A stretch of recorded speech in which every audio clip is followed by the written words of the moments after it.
अब इसके अंदर दिखाते हैं आपको 12 पंथों की सतीथि जो कबीर पंथ कहलाते हैं।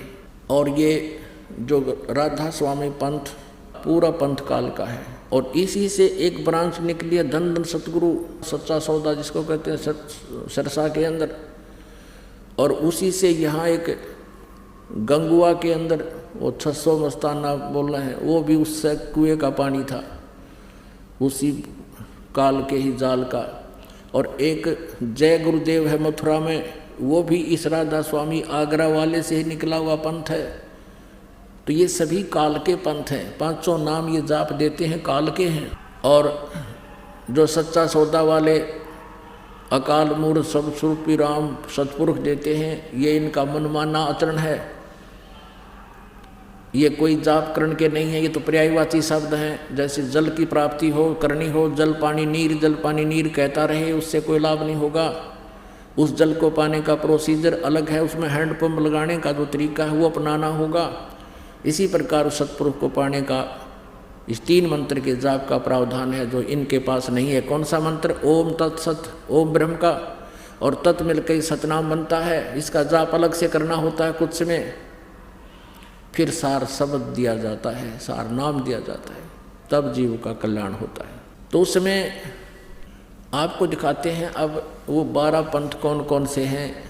और परमात्मा ब्रह्म में पंथ में स्वयं चलकर आएंगे, ये कबीर परमेश्वर ने स्वयं कहा है अपनी सच्चिदानंद घन ब्रह्म की वाणी में, कबीर वाणी में।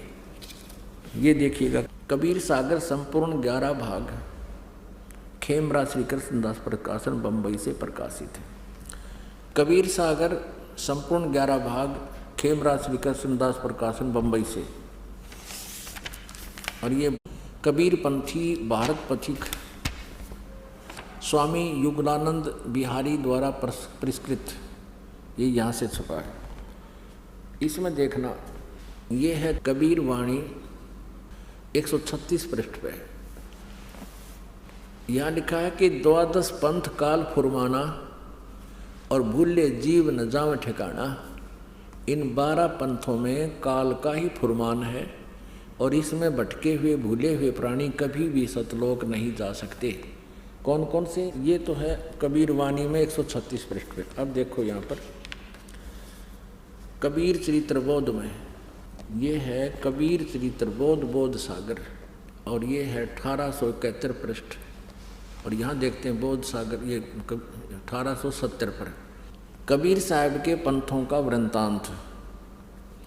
नारायण दास जी का पंथ, ये इन्होंने गलत लिखा है, नारायण दास नहीं है, ये चूड़ामणि जी का पंथ है। आगे दिखाएंगे दूसरे स्थान पर वो सही लिखा है। दूसरा याज्ञोदास जी का पंथ, ये याज्ञोदास जी का पंथ। और तीसरा है सूरत गोपाल, चौथा है मूल निरंजन का पंथ, 5वां टकसारी पंथ, 6वां भगवान दास जी का पंथ, 7वां सतनामी पंथ, और 8वां कमालीय पंथ, कमाली का पंथ, और 9वां राम कबीर पंथ, 10वां प्रेम धाम की वाणी पंथ, और 11वां जीवा पंथ, और 12वां गरीबदास पंथ।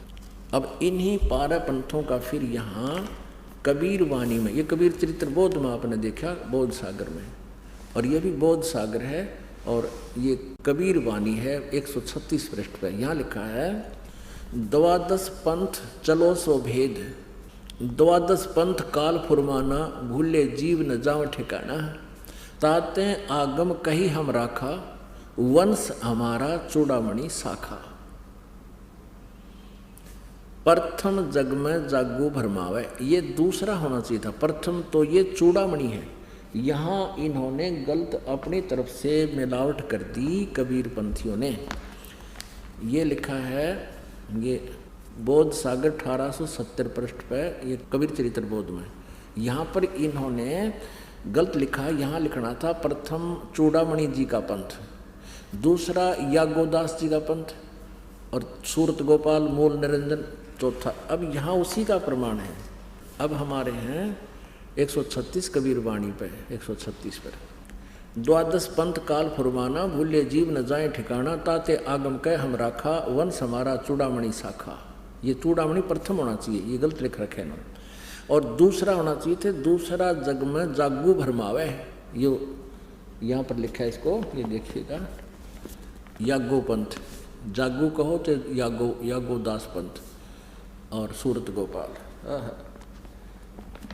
प्रथम नहीं है, दूसरा जग में जागू भरमावे, बिना भेद वो ग्रंथ चुरावे। और दूसरा सूरत गोपाल होई, यहाँ इन्होंने ये लिखा सूरत गोपाल पंथ दूसरा, ये 1870 पृष्ठ पर। ये तीसरा है सूरत गोपाल, और यहाँ भी तीसरा ही होना चाहिए था, इन्होंने दूसरा लिख दिया। ये थोड़ा सा मिलावट करें, चोर चुरावे तुमड़ी गाड्डे पानी में, वो गाड्डे हुआ ऊपर आवे सच्चाई छैनी ना। अब यहाँ लिखना था तीसरा सूरत गोपाल होई, और अक्सर जो जोग दृढ़ावे सोई। और चौथा, ये चौथा होना चाहता, तीसरा नहीं, मूल निरंजन वाणी। चौथा पथ टकसार भेद वो, और पांचवा पंथ बीज को लेखो, और छठवां जो सातवां होना चाहिए था सतनामी पंथ। हम अपने काम पर आते हैं, यहाँ देखिएगा, अब 10वां, ये 11वां यहाँ आ जाता है, परम धाम की वाणी। अब 12वां यहाँ से शुरू होता है, संवत 1775 होई। ये वैसे गलती से मिसप्रिंट है, यहाँ 1774 होना चाहिए था संवत। गरीबदास जी का जन्म संवत 1774 में हुआ है। संवत 1775 होई, ता दिन प्रेम प्रगटे जग सोई। 12वां पंथ जिसे चला गरीबदास जी को, उसका जिक्र है ये। आज्ञा रहे ब्रह्म बोध लावे, कोली चमार सबके घर खावे, और साख हमारी ले जीव समझावे, असंख जन्म ठोर नहीं पावे। 12वें पंथ प्रगट हो बानी। अब 12वें पंथ गरीबदास जी वाले पंथ के विषय में चर्चा चल रही है कि मेरी वाणी यानी मेरी महिमा की वाणी पुनः प्रगट होगी गरीबदास जी द्वारा। परमेश्वर कबीर जी गरीबदास जी को मिले थे। गरीबदास जी काल के दूत नहीं थे, गरीबदास जी ने तो सही ज्ञान दिया, लेकिन आगे वाले कबीर गरीबदास के पंथियों ने उसको समझा नहीं। अब 12वें पंथ प्रगट हो हवा बाणी है नहीं, प्रगट हुआ बाणी, और शब्द हमारे की निर्णय ठानी। अब गरीबदास जी के बाद जितने भी उनके अनुयायी हुए हैं, वो परमेश्वर की वाणी जो गरीबदास जी ने महिमा लिखी है वो समझ नहीं सके। 12वें पंथ प्रगट हुआ बाणी, शब्द हमारे की निर्णय ठानी, और अस्थिर घर का मर्म न पावे, ये 12 पंथ हम ही को ध्यावे। कहते गरीबदास वाले पंथ तक भी स्थिर घर, शाश्वत स्थान को प्राप्त नहीं कर सकते, सतलोक को प्राप्त नहीं कर सकते, और हमारे ही उस वाणी को वह आपस में निष्कर्ष करते रहेंगे, उसकी जानकारी एक दूसरे को उलट सुलट देते रहेंगे। 12वें पंथ प्रगट हो वाणी, शब्द हमारे का निर्णय ठानी, उसका निष्कर्ष निकालने की चेष्टा करेंगे पर वो समझ नहीं सकेंगे। अस्थिर घर यानी सनातन परम धाम को प्राप्त नहीं कर सकते, उसका धाम का मर्म नहीं पाएंगे। ये 12 पंथ हमें को धावें।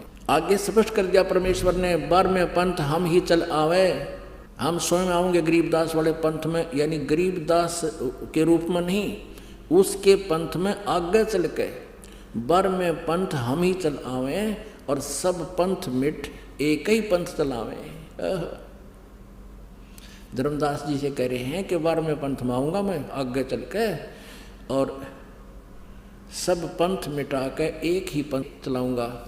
अब अपना ही परमात्मा दास भेज दिया, अपना वही और शक्ति उन्हीं की काम कर रही है।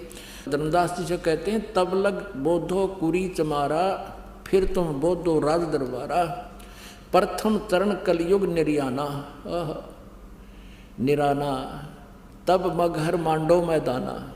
ये प्रथम पीढ़ी होगी, प्रथम चरण होगा जब मैं मगहर से शरीर चला जाऊंगा। परमात्मा कबीर जी कह रहे हैं ये प्रथम चरण होगा, प्रथम चरण कलयुग निर्याना, तब मगहर मांडो मैदाना। धर्म राय से मांडो बाजी, तब धर बोधो पंडित का जी। अब आगे देखो, 5505 तब ये शब्द होएगा साचा। अब समय आ गया है, कलयुग को लगभग 5500 वर्ष हो गए हैं, और अब वो समय आ गया परमात्मा का। ये मेरा कहते हैं आज का बोला हुआ उस समय सत्य होगा यू। अब क्या बताते हैं, धर्मदास मोरी लाख दुहाई, और मूल शब्द बार ना जाई। पवित्र ज्ञान तुम जग में भाखो, मूल ज्ञान गुप्त तुम राखो। गोई माने गुप्त रखो, मूल ज्ञान बाहर जो पर ही, ये बिचली पीढ़ी हंस वंश हंस नी तरही। 33 अरब ज्ञान हम बाखा, मूल ज्ञान गुप्त हम राखा। गोय माने गुप्त। मूल ज्ञान तुम तब लग छिपा छपाई, जब लग द्वा 10 पंथ मिटाई। अब परमात्मा की जो कबीर सागर में वार्ता हुई है उसमें लिखा है काल के साथ, वो दिखाते हैं। बहुविध जीवन कीन पुकारा, काल देत है कष्ट अपारा। यम का कष्ट सहा ना जाई, हे सतगुरु तुम हो सहाई। आए जहाँ यम जीव सतावे, काल निरंजन जीव भरमावे। चटक पटक करें जीवता भाई, ठाड बहे पुनता हम जाई।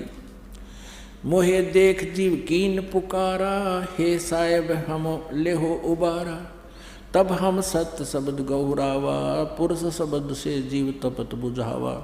यम से छुड़ा ले स्वामी, दया करो प्रभु अंतर्यामी। जब उनको पता चला कि हम काल के जाल में फंस गए हैं, उन जीवों को जो तपस्या पर जल रहे थे, तब उन्होंने कहा कि हे परमात्मा हमें काल से छुड़वा लो। तब परमेश्वर ने क्या कहा? तब मैं कहा जीवन समझाई, जोर करूं तो मेरो वचन नसाई। अब परमेश्वर प्रत्येक युग में आते हैं और इसी प्रकार प्रत्येक युग में फिर भी तपस्या पर उन जीवों को फिर ज्ञान देते हैं, क्योंकि पता है परमात्मा को आपत्ति में ये प्राणी मेरी बात न मान सकते हैं, और जब तक इनके झूठे रंग का रंग चढ़ा हुआ है ये नहीं सुनते कति मेरी बात ने।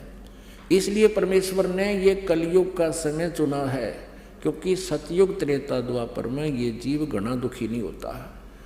इंसानियत रहती है हृदय में, पिछले पुण्य इनकी बैटरी चार्ज रहती है। और कलयुग के अंदर जो ये साधना करेंगे उससे तो लाभ होने वाला है ही नहीं, और पुण्य इनके सतयुग त्रेता द्वापर में अक्षीण हो चुके होंगे, और फिर ये इतने दुखी हो जाएंगे, फिर मेरी बात न मान लेंगे। परमात्मा ने इसलिए ये समय सेलेक्ट किया।